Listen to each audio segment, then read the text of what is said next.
Hello everyone, Darragh Murphy here. I'm the uilleann piper and whistle player with Celtic Woman, and I'm delighted to be here today for the next instalment of their video series. And today I'll be talking about the uilleann pipes and my relationship with them over the years.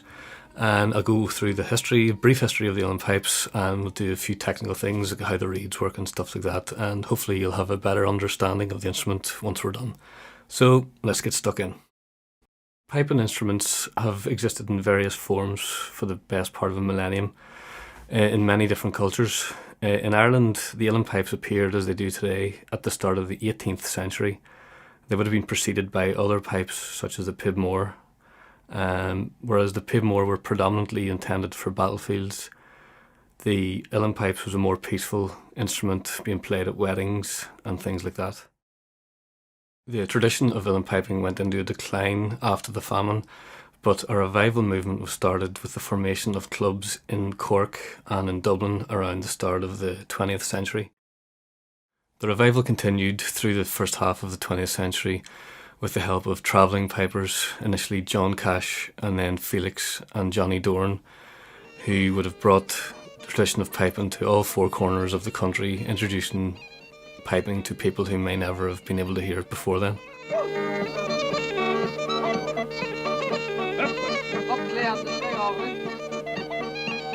Due to fears of another decline in uilleann piping during the 60s, various groups were set up to try and arrest this decline, like the Armagh Pipers Club, which was founded by Brian and Ethna Valley in 1966, and then the Pibri Uilleann in Dublin, which was founded by Brandon Branagh and other pipers like Seamus Ennis, Leo Rosum and Paddy Maloney. And without the tireless efforts of these clubs, the piping tradition wouldn't be as thriving as it is today. In the 1970s, the uilleann pipes gained international recognition due to the popularity of bands like Planxty, the Bothy Band and the Chieftains, and their uilleann pipers, Liam O'Flynn, Paddy Keenan and Paddy Maloney, brought the uilleann pipes to the attention of the world with their concert tours, and ever since, the uilleann pipes have been flourishing.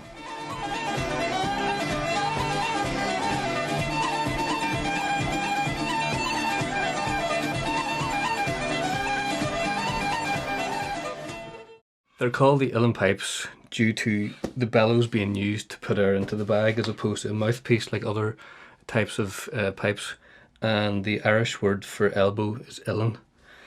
So the air is blown through here into the bag, into the chanter, and also into the stock, which consists of 3 drones and 3 regulators.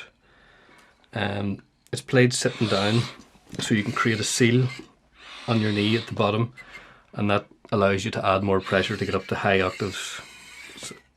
And that's another difference between the uilleann pipes and other open hold, bottom hold pipes, is that there's 2 octaves.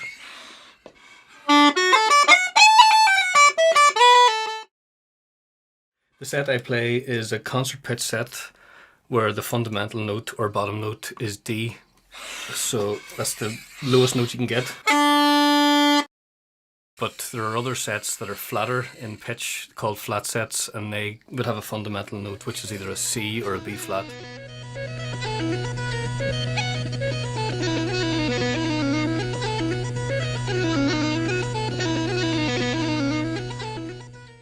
A typical set of uilleann pipes consists of 7 reeds. You have a chanter reed, which is in here, 3 regulator reeds, which go in here. Well, actually the bass one goes up here. And you have 3 drone reeds, which are a little different than the other 2, in that they're long straight bit of cane with a little flap that vibrates. And they're all in octaves of D. If you've tenor, baritone, bass, same with the regs. The reed for the chanter and the regulators looks like this. It's a double reed similar to an oboe, and it consists of a copper tube which has got 2 bits of cane either side of it. I have a head of a reed here.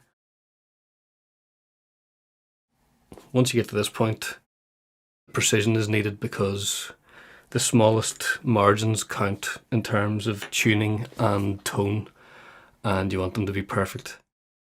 A set of pipes requires a good bit of maintenance due to the pressure they're under at all times, and the various parts are constantly in flux with the humidity and temperature, especially with something as delicate as thin cane.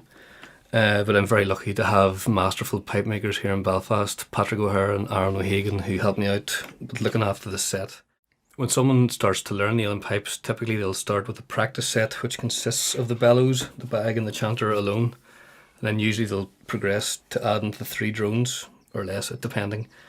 And then the regulators will come after.